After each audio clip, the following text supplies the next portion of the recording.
17 anos que a família tenta educar a molecada no mundo tecnológico. O tempo na internet é limitado, 3 horas por dia, e se sair da linha... A gente está aqui para ensiná-los, então não precisa esconder da gente, precisa entrar em sites e logo que a mamãe chega vocês tiram. Já peguei, né, mulheres peladas. Essa idade que requer um monitoramento maior, a partir dos 10, 12, 13 anos, quando chegarem já na adolescência, na juventude, eles já terem o autocontrole, o automonitoramento, não precisarem mais que a gente exerça o monitoramento.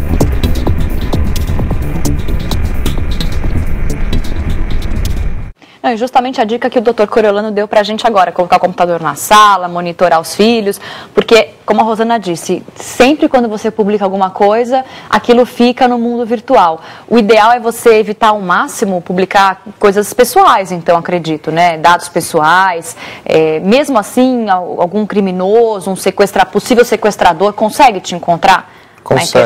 Consegue te encontrar, rastrear o teu perfil, o teu comportamento. Muitas crianças colocam que os pais são policiais, andam armados, colocam todo o hábito da família, fotos da casa, o brinquedo novo que ganhou, e tudo isso chama atenção, né? Dá para o cara saber, por exemplo, se o brinquedo novo é caro, então a família deve ter posses, e aí ele pode tramar todo um sequestro. Eu fiz uma experiência no meu blog, até eu coloquei no r7.com/Rosana, e eu até falei de uma experiência que eu fiz há um ano, baseada numa história de uma revista francesa. Eu peguei um perfil do Twitter qualquer, uma pessoa do Twitter, e eu li todos os 900 posts que ela tinha colocado, os 900, para ver o quanto eu ia conhecer daquela pessoa. Bom, eu sabia tudo sobre ela, o que ela estuda, a faculdade que ela vai, o horário, o dia que ela tem prova, o que ela come, o dia que ela faz as unhas, porque a pessoa, cada vez que ela posta, ela não tem noção do quanto ela já, cumulativamente, já se expôs. Sim. E lógico, eu não vou usar isso para o mal,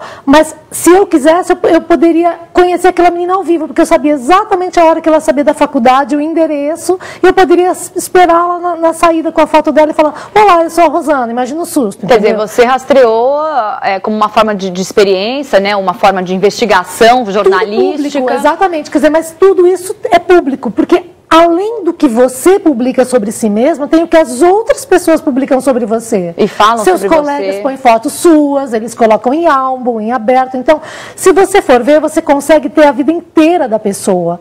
E o pior, quando a gente vai responder aquelas perguntas de senha, em geral é nome da primeira professora, nome de...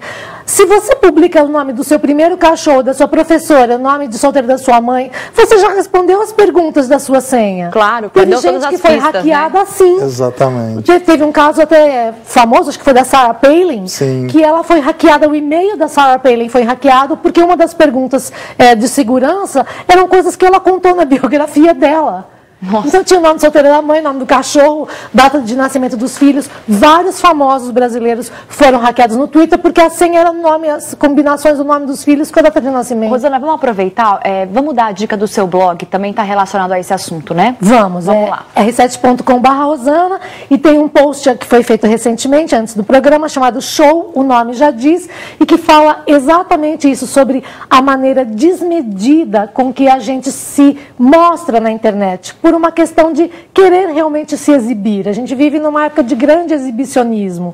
Eu, você e todo mundo. A gente vai num show e você conta que a família inteira foi no show, ou seja, não ficou ninguém em casa, né? Então você diz que você está no show, o horário que você está, a hora que você sai, e você fica tweetando de lá.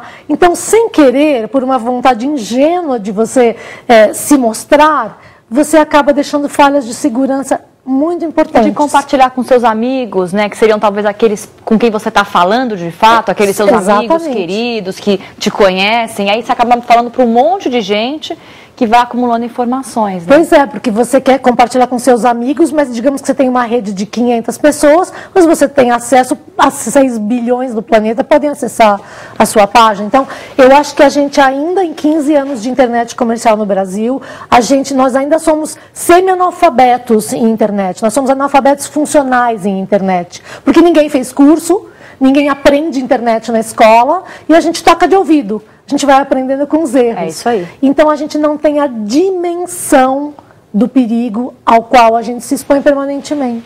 Bacana, então olha só, se você quiser dar uma olhadinha no blog da Rosana, no r7.com/Rosana lá no blog. Hoje, dia 1º de dezembro, é o Dia Mundial do Combate à AIDS.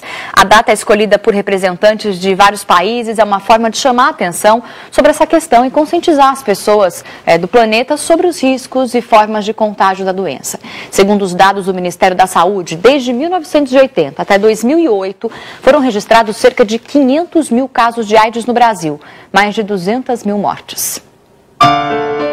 Detectada no final da década de 70, a AIDS se tornou uma das maiores ameaças à saúde pública do século XX. Provocada por uma infecção virótica, a AIDS danifica o sistema imunológico e pode ser transmitida por transfusão de sangue contaminado, relações sexuais, compartilhamento de seringas ou objetos cortantes que possuam resíduos de sangue. A prevenção é feita usando-se preservativos nas relações sexuais e evitando compartilhar seringas entre viciados em drogas. Outra maneira é a utilização de agulhas e seringas descartáveis em todos os procedimentos médicos e um rigoroso sistema de testes nas transfusões de sangue. A letalidade da doença passou a ser destaque quando atingiu algumas personalidades do mundo artístico, entre elas os cantores Cazuza e Renato Russo. Doente desde meados dos anos 80, Cazuza só revelou ser soropositivo em 89, um ano antes de morrer. Nesse mesmo ano, Renato admitiu estar contaminado. Ele lutou contra a doença por mais de 7 anos, mas acabou morrendo pesando apenas 45 quilos. Os pesquisadores ainda não encontraram a cura da AIDS, mas já existem remédios que controlam a doença, aumentando a sobrevida do paciente. Cientistas do mundo todo trabalham no desenvolvimento de uma vacina contra a AIDS, mas a principal dificuldade é a grande capacidade de mutação do vírus. Quer dizer, não tem vacina, o vírus é mutante, então é importante, né? É importante ter essa data, porque assim, o ser humano é assim, ele relaxa, ele esquece que existe problema, ninguém quer pensar em problema. Então, você não quer pensar no problema e você não faz nada para se prevenir. Então não parece que assim, só no carnaval que todo mundo lembra que precisa fazer sexo seguro e que todo mundo faz sexo no Brasil e no mundo? É verdade. Então as pessoas esquecem, de vez em quando é preciso voltar com uma campanha, reconscientizar. É isso. Informação a gente tem, né? O problema é a gente falar, é verdade. É você usar a informação. Inclusive a internet pode ser uma boa forma de você difundir, né? Agora, olha, voltando para o nosso papo sobre os crimes na internet, né? Para uma geração que nasceu com a internet, ficar fora das redes sociais é a mesma coisa que ficar fora da festa. Só que é justamente nesse ambiente que aparecem os falsos amigos. Num espaço tão veloz como a internet, encontrar culpados muitas vezes não basta. O importante é evitar que os crimes aconteçam, principalmente quando se fala em crianças e adolescentes. Agora nós vamos fazer um teste para ver quanto tempo demora para uma adolescente ser assediada na internet. Nossa produtora vai se passar por uma garota de 14 anos e entrar numa sala de bate-papo, que é muito usada pelos jovens. Carolzinha é a identidade escolhida para a conversa. Rapidamente, ela vira o foco das atenções na sala. E logo surgem propostas de sexo virtual. Os interessados perguntam se ela está sozinha em casa. Um deles é objetivo. Ela dá corda.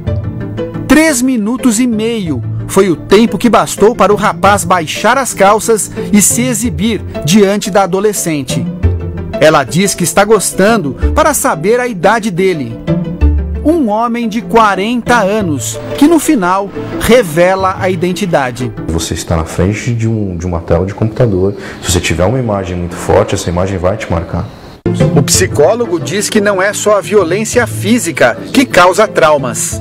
A questão mais importante aí é o sentimento da pessoa, ou seja, se ela tem um sentimento negativo que possa efetivamente marcar ela, que possa efetivamente causar um trauma para ela, isso pode ser danoso referente ao tema sexo. Quem acha que pode se esconder atrás da tela de um computador está enganado. Muita gente pensa que o crime virtual é menor, mas aos poucos esse território vai sendo demarcado pelo rigor da lei.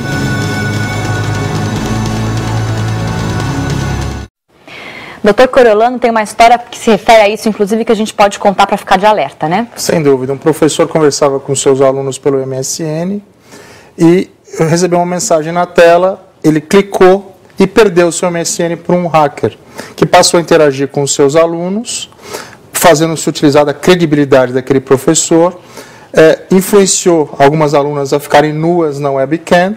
Ele foi processado e foi condenado sob o pretexto de que ele não teria avisado as alunas em tempo. Então fica aí um alerta em relação ao uso do MSN. Se você receber uma mensagem na tela, não clique, que você vai perder a sua identidade virtual. E se perder a identidade virtual, que você denuncie, porque existem pessoas, órgãos em vários estados do Brasil que aceitam essas denúncias. Olha, o N-Blog de hoje vai ficando por aqui. Agradeço bastante a participação de Coriolano Almeida Camargo, advogado, especialista em crimes digitais, e também a nossa blogueira convidada de hoje, Rosana Herman. Você pode participar do N-Blogs, mande sugestões para o nosso e-mail, que está na sua tela, ou siga o programa pelo Twitter. A gente se vê amanhã. Tchau!